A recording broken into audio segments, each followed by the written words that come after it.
Hello students, we are discussing chapter 4 structure of atom.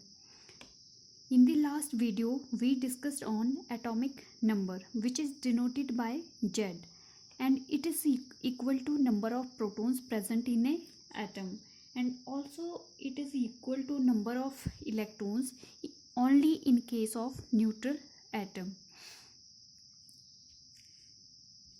Atomic number अगर आपने किसी भी एलिमेंट का फाइंड आउट करना है तो वहाँ पे क्या है, जो आपका एटॉमिक नंबर है वो इक्वल होगा नंबर ऑफ प्रोटॉन्स के. फॉर एग्जांपल सोडियम के केस में क्या है, आपके एटॉमिक नंबर क्या है 11. अगर हम नंबर ऑफ प्रोटॉन्स की बात करें तो ये it is equal to number of protons. तो अगर सोडियम के एटम की बात करें तो यहाँ पे आपके क्या है, नंबर ऑफ प्रोटॉन्स की बात करें तो 11 प्रेजेंट है. जितना एटॉमिक नंबर होगा उतना ही प्रोटॉन नंबर होगा. Means they are equal to each other. Number of protons is equal to atomic number Z and electron also is equal to 11. But in case of ions, अगर हम ions की बात करें तो आयंस में क्या है, आयंस आपके कैसे फॉर्म होते हैं. अगर कोई एलिमेंट आपका इलेक्ट्रॉन को गेन या लूज़ करता है, अगर आपका लूज़ करता है तो वहाँ पे वो क्या फॉर्म करता है, पॉजिटिव आयन मीन्स कैटायन. अगर गेन करता है कोई एलिमेंट तो वो क्या है, इलेक्ट्रॉन को गेन करके क्या बनाता है, एनायन.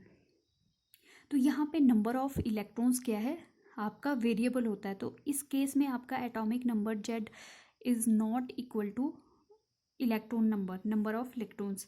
तो यहाँ पे अगर हम सोडियम आयन की बात करें तो सोडियम आयन में आपके अगर नंबर ऑफ प्रोटॉन्स है तो वो 11 प्रेजेंट होंगे. बट आपका नंबर ऑफ इलेक्ट्रॉन्स क्या हो जाएंगे, 10 Na पॉजिटिव में, क्योंकि 1 इलेक्ट्रॉन्स का लॉस हो गया सोडियम के. इसलिए यहाँ पे क्या है, आपका नंबर ऑफ जो आपके प्रोटॉन है इलेक्ट्रॉन्स है वो डिक्रीज कर जाएंगे. तो आपका जो एटॉमिक नंबर है, अगर हम कॉन्स्टेंटली देखें तो नंबर ऑफ प्रोटॉन्स के इक्वल है.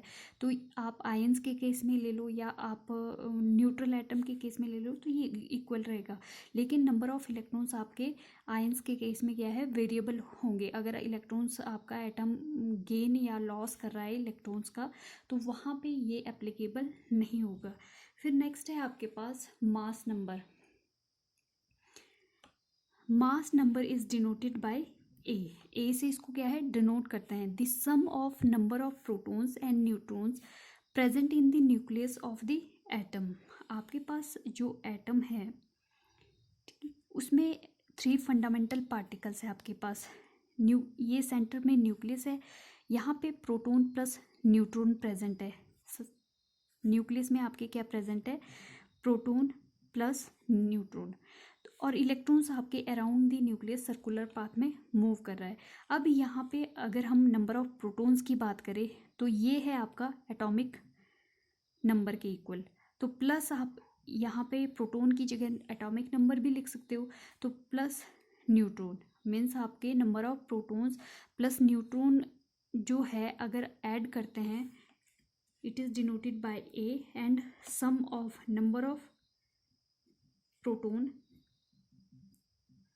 Plus number of neutron. तो ये आपका एटॉमिक मास नंबर आ जाएगा. तो मास नंबर आपका आप ऐसे भी लिख सकते हो, सम ऑफ प्रोटॉन प्लस न्यूट्रॉन. तो ये आपका क्या है, मास नंबर ऑफ एटम. तो अगर हम जो आपके न्यूक्लियस में प्रेजेंट है प्रोटॉन और न्यूट्रॉन उनको ऐड करते हैं तो वो टोटल आपका मास हो जाता है आपका एटम का. तो यहाँ पे वैसे तो इलेक्ट्रॉन्स का भी ऐड होता है लेकिन इलेक्ट्रॉन का मास आपका इतना कम होता है कि वो नेग्लिजिबल होता है, 0.005 कुछ परसेंट होता है. तो ये नेग्लिजिबल मास है. तो मेन जो फोकस होता है वो आपका होता है प्रोटॉन प्लस न्यूट्रॉन पे, क्योंकि एटम अगर हम ऐड करेंगे तो जो कंस्टिट्यूएंट से बना है एटम तो उसके मास को क्या है टोटल ऐड कर देंगे. लेकिन यहाँ पे जो इलेक्ट्रॉन्स है, इलेक्ट्रॉन का मास क्या है बहुत कम होता है, नेग्लिजिबल होता है. इसलिए हम इलेक्ट्रॉन का मास क्या है नेग्लेक्ट करते हैं. तो यहाँ पे आपका सम ऑफ प्रोटॉन प्लस न्यूट्रॉन जो होगा वो total mass of the atom उस एलिमेंट का आ जाएगा. फॉर एग्जांपल यहीं से पहले हम बात करते हैं इसी फॉर्मूले से। अगर आपने फाइंड आउट करना है नंबर ऑफ न्यूट्रॉन्स,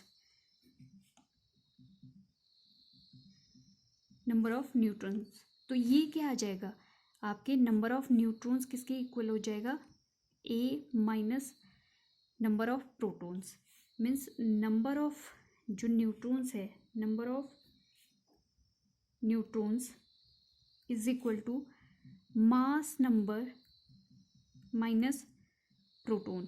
तो प्रोटॉन की जगह हम क्या लिख सकते हैं, एटॉमिक नंबर, क्योंकि ये इक्वल टू एटॉमिक नंबर है, तो मास नंबर माइनस एटॉमिक नंबर ये भी लिख सकते हो। अगर आपके पास गिवन होगा मास नंबर और एटॉमिक नंबर, तो मीन्स वहाँ से आप डायरेक्ट क्या है नंबर ऑफ न्यूट्रॉन्स कैलकुलेट कर सकते हैं। तो ये आपका फॉर्मूला आ जाएगा नंबर ऑफ न्यूट्रॉन्स को निकालने के लिए। अगर आपने number of neutrons find out करने हैं तो मास नंबर से आपने एटॉमिक नंबर को लेस कर देना है, तो वहाँ पे क्या आ जाएगा आपका number of neutrons of that atom. For example आपके पास एल्यूमिनियम है, गिवन है, एल्यूमिनियम का मास नंबर की बात करें, mass number is equal to 27 and atomic number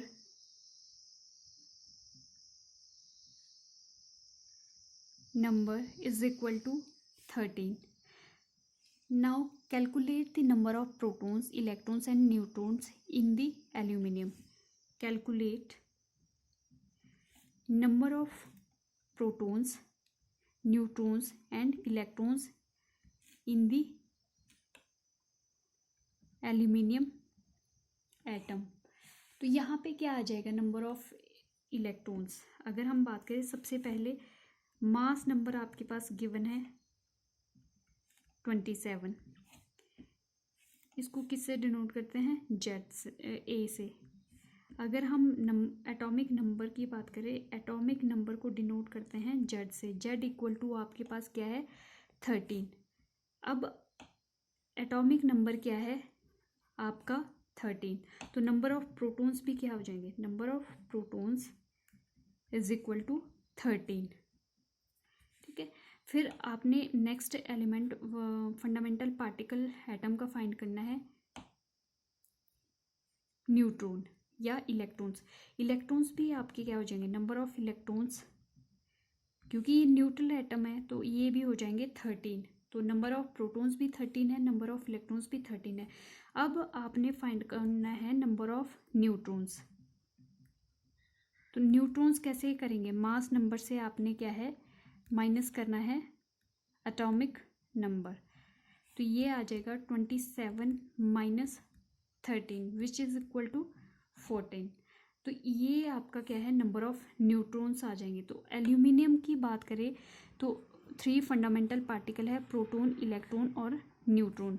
तो प्रोटॉन आपके 13 है, आपके इलेक्ट्रॉन भी 13 है। अगर न्यूट्रॉन की बात करें तो वो 14 प्रेजेंट है। तो यहाँ पे अगर एटम की स्ट्रक्चर की बात करें तो एटम में अगर सेंटर पे बात करें तो प्रोटॉन प्लस न्यूट्रॉन प्रेजेंट है। मीन्स अगर हम प्रोटॉन और न्यूट्रॉन की बात करें तो यहाँ पे एल्यूमिनियम के सेंटर पे क्या है 13 प्रोटॉन है, आपके 14 न्यूट्रॉन है प्रेजेंट है। और जो आपके पास इलेक्ट्रॉन्स है अराउंड द न्यूक्लियस वो आपके 13 मूव कर रहे हैं, मतलब अलग अलग सेल में, फर्स्ट में 2, फिर 8, फिर आपके लास्ट सेल में 3 इलेक्ट्रॉन्स मूव कर रहे हैं। तो इस टाइप से क्या है आपकी एल्यूमिनियम की स्ट्रक्चर है। न्यूक्लियस में आपके 13 न्यूट्रॉन, 14 न्यूट्रॉन और 13 क्या है इलेक्ट्रॉन प्रेजेंट है। और इलेक्ट्रॉन्स आपके 13 जो है around the nucleus fixed orbit में मूव कर रहे हैं। तो इस टाइप से हम क्या है कैलकुलेट कर सकते हैं नंबर ऑफ इलेक्ट्रॉन्स, प्रोटॉन और न्यूट्रॉन्स। नेक्स्ट है आपके पास, अगर आपके पास क्या है नंबर ऑफ प्रोटॉन्स गिवन है 15, नंबर ऑफ न्यूट्रॉन्स की बात करें तो 16 गिवन है किसी भी न्यूक्लियस में, then calculate the atomic number. आपने क्या कैलकुलेट करना है, एटॉमिक नंबर फाइंड आउट करना है एंड आपने क्या है मास नंबर भी फाइंड आउट करना है। और अगर हम यहाँ पे एटॉमिक नंबर की बात करें तो क्या आ जाएगा, atomic number is equal to number of protons. तो नंबर ऑफ प्रोटॉन्स गिवन क्या है 15, मीन्स एटॉमिक नंबर इस एलिमेंट का क्या हो जाएगा 15। अब हम मास नंबर की बात करते हैं, तो मास नंबर क्या आ जाएगा आपके पास, mass number proton plus neutron, proton plus neutron. तो यहाँ पे न्यूट्रॉन की वैल्यू गिवन है, प्रोटॉन आपके पास 15 है और न्यूट्रॉन आपका 16 है, तो टोटल ये क्या हो गया 31। तो मास नंबर उस एलिमेंट का क्या आ जाएगा 31। तो कौन सा एलिमेंट है जिसका आपका क्या है एटॉमिक नंबर 15 है और न्यूट्रॉन नंबर क्या है आपका 16 है। अगर हम मास नंबर की बात करें तो आपका 31 है। तो फॉस्फोरस आपके पास एलिमेंट है जिसका एटॉमिक नंबर आपका क्या है 15 है और आपका मास नंबर 31 है। अब हम बात करते हैं रिप्रेजेंटेशन ऑफ एलिमेंट। किसी भी एलिमेंट को अगर आप रिप्रेजेंट करते हैं, फॉर एग्जांपल एक्स ये एलिमेंट है, तो अगर हम मास नंबर की बात करें तो अपर साइड क्या आ जाएगा यहाँ पे मास नंबर और लोअर साइड आपका क्या आ जाएगा एटॉमिक नंबर। और इसको किससे डिनोट करते हैं ए से, इसको किससे डिनोट करते हैं जेड से। तो हम क्या है ऐसे भी लिख सकते हैं इसकी नोटेशन, और मास नंबर और यहाँ पे एटॉमिक नंबर ऐसे भी लिख सकते हैं। और क्या थर्ड नोटेशन होती है इसकी मास नंबर और यहाँ पे आपका यहाँ पे मास नंबर और यहाँ पे एटॉमिक नंबर। तो ये रिप्रेजेंटेशन होती है आपकी किसी भी एलिमेंट को रिप्रेजेंट करने की। फॉर एग्जांपल आपके पास हीलियम है, तो हीलियम का एटॉमिक नंबर क्या है एटॉमिक नंबर, तो वो है आपके पास 2। अगर मास नंबर की बात करें तो वो है आपके पास 4। तो कैसे लिखेंगे हम हीलियम 4 2। तो ये आपकी क्या है रिप्रेजेंटेशन हो जाएगी एलिमेंट की। तो यहाँ पे ऐसे भी लिख सकते हैं, ठीक है, डिफरेंट डिफरेंट रिप्रेजेंटेशन होती है। तो ये आप क्या है 4 2 ऐसे भी लिख सकते हैं। तो ये क्या है एलिमेंट की रिप्रेजेंटेशन। फिर सेकंड अगर हम कार्बन की बात करें, कार्बन का एटॉमिक मास क्या है 12 और आपका क्या है एटॉमिक नंबर 6। तो जब भी आपके पास रिप्रेजेंटेशन होगी तो वहाँ से आपने अगर मास नंबर और आपका एटॉमिक नंबर देखना है तो आपके जो लोअर पार्ट में होगा तो वो क्या है आपका एटॉमिक नंबर, हायर पार्ट में क्या है आपका मास नंबर प्रेजेंट होगा। तो इस टाइप से आप क्या है रिप्रेजेंटेशन फॉर्म करोगे। अब यहीं पे है जो हमने एटॉमिक नंबर और मास नंबर कैलकुलेट किया, तो ये एटम फॉस्फोरस है। तो यहाँ पे मास नंबर आप क्या है अब में लिखेंगे 31 और एटॉमिक नंबर क्या है आपके पास 15। तो ये रिप्रेजेंटेशन हो जाएगी एलिमेंट की। तो किसी भी अगर एलिमेंट को रिप्रेजेंट करना है तो आप इस टाइप से रिप्रेजेंट करेंगे।